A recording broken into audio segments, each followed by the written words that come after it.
What's better, wholesaling in your market or virtually in another market? Steve, let's go ahead and start with you. So for me, I would say doing it physically in your market. I think virtually is something that you can progress to down the road. It might be a little bit harder today with the way things are going, but I'm in one of the toughest markets in the country in Phoenix, Arizona. But I think that knowing the lay of the land, knowing the neighborhood, having access to all the tradespeople, and being able to negotiate belly to belly is going to give me more likelihood of success than trying to do it over the phone. The other thing too is, and talking to another person in a lot of markets, being face to face carries a lot of weight and also helps in negotiations because you can't tell when a person's leaning backwards. You can't tell when they cross their arms on a call, and you can push a little bit harder. You have larger margins. You have so locally. All right, let's go to Leon Barnes. I love how they just cut his mic. I love that. Great job, team. So this wholesaling in your backyard first is the answer. Eric Brewer, who I'm sitting in here for, has done a great study on his own personal business on in-person appointments versus virtual and the closing percentage of those deals. So wholesaling in your backyard, in your home market to start is the answer.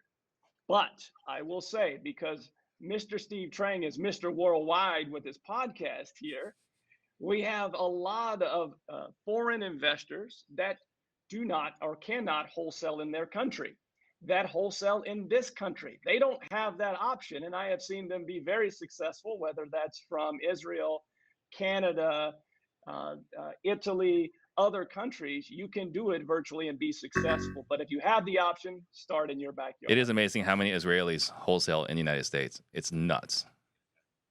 All right, let's go over to RJ Bates. Yeah, so obviously our business is nationwide virtual wholesaling, so I'm going to go with virtual. And part of the reason why is exactly what Steve said. For the people that are in a market like Phoenix, Arizona, that is extremely saturated. It's difficult.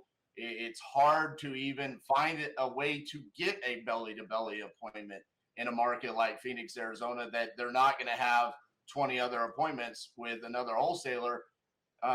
We believe in the ability to go into the markets that are less saturated, easier to find motivation in the market, places in the Midwest, the Sun Belt states. We've seen it time and time again where we've taken someone from an extremely difficult local market, put them in a virtual market, and they've succeeded right out the gates. All right. And in conclusion, CJ, your thoughts? Yeah. So look, let's just be really honest right now. Virtual wholesaling is nothing more than actual wholesaling. Virtual wholesaling is literally a marketing term that was created to sell people courses like 10, 12 years ago. All right, let's just be super brutal right now. If you are going to wholesale, it's not about your backyard or virtual market. It's where it makes the most sense to actually go wholesale. What I have found is you can do the best deals. RJ's called all states, so he'll agree, I think. If you call markets with population sizes between 200,000 and 350,000 people, you are going to absolutely crush it with wholesaling. All right. The Memphis, Tennessees, the Chattanoogas, the Birmingham, Alabamas, the Huntsvilles, those are the places where you can go and do a large volume of deals and make a whole lot of money. And the process between virtual and wholesale in your backyard isn't that different, aside from just really a couple of key team members. So I would tell people to pick the markets that make sense to do business, to give you a return on your capital, not, just trying to be in your own backyard because you live in Phoenix or be here or be there. Go where the money's at. So I have a question for RJ. Not trying to be the big side. I'm just curious at this moment. How are you seeing what's going on in today's market affecting nationwide, right? Because there's I think you might have to be more of an expert today to kind of discern the deals. Whereas earlier, Q1 of this year, you lock up a deal, doesn't matter how good or how bad you got it. You could probably find someone willing to buy it. I think now you need to be more of an expert. How's that affecting your guys' business? Well, it has impacted some of it, but we utilize Investor Lift due to you in introducing me to it, and that helps a lot. Having those conversations with your buyers, asking, hey, what adjustments are you making? Is it, do I need to discount the ARV before we make our offer? Are you looking to buy at a deeper percentage than you were 2-3 months ago? And those are the conversations that our dispo guys are having on a regular basis. But to CJ's point, I completely agree. I mean, that's what we do here. I mean, we're not marketing regularly in Montana. Have we done deals this year in Montana? Yes, but we are going to the markets where we know we can make money all day, every day. The Cedar Rapids, Iowa, Tulsa, Oklahoma, Little Rock, Arkansas. Those are the places that we're marketing consistently. Look, guys, I'm with you that there's a lot of very successful virtual wholesalers, but the question is what's better, especially for those that are listening that are thinking about which one they should choose. Personally, I think because of your resources in your backyard, your relationships, the networking opportunities, like we talked about earlier with what's your next marketing move, there's a lot of free opportunities to develop relationships, to get leads. And so if I were starting out and I were looking at the better option, unless you're in San Francisco or Phoenix or Miami and some of these very, very competitive marketplaces, I'm going to my backyard. Average cost per deal here in Dallas-Fort Worth is probably going to run you somewhere between $4,000 to $6,000, where I can go into a place like Fort Wayne, Indiana, and if I have $400, I'm going to come out with multiple. Crush it. Yeah, I think, and RJ made actually a really strong point, I think, too, that we have to also recognize, I do a lot of virtual wholesaling across the country, right? We have to recognize that the market has shifted. I've been talking a lot to my students about now we need to really be approaching this with a white glove experience, right? Like I need to be talking to buyers in each local market where we have deal placement at. Hey, what are you currently looking for? What are your current needs? Where are you buying at on ARV? What are your lenders saying they're willing to approve you for hard money loans at?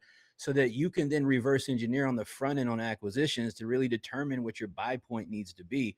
But when it comes again to virtual or non-virtual wholesaling, I hear you guys mention like a lot of these major cities, but what about the vast majority of people who don't live in those cities, that live in a lot of these more rural areas, that live in these small towns, that will hear you guys say, yeah, virtual, like wholesale in your backyard, but they're not going to realistically even do deals in their backyard if we're just being honest. The guy that's one of my students in Roanoke, Virginia, he might be under the impression that he can do a bunch of deals there, but I can tell him point blank that it's not going to happen, right? He's got to go move into a stronger market. And so, like I said earlier, again, population size, guys, 200,000, 350,000, the Fort Wayne, Indianas and stuff like that. You can get in there with a small budget when you're just getting started, and you can absolutely go run up a lot of money in those places.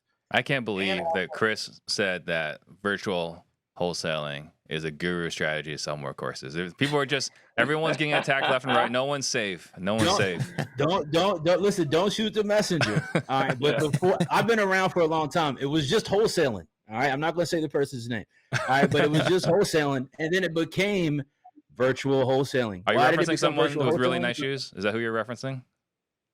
Perhaps. All right. But it became virtual wholesaling because somebody was selling a virtual wholesaling course. I'm saying this is somebody who sells a lot of courses. All right. So it's the same exact thing. It's just a difference. You're changing and swapping out some team members. All right.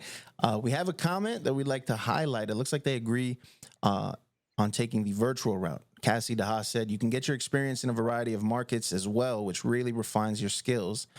I like that answer. I think we need to clarify that is RJ's boss. So eliminated.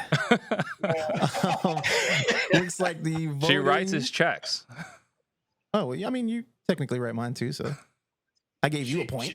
She needs to start voting is what needs to happen. The votes are in, and it looks like, drum roll, Chris Jefferson took the win again. Okay, on the board. Looks like a landslide. That looks like a landslide.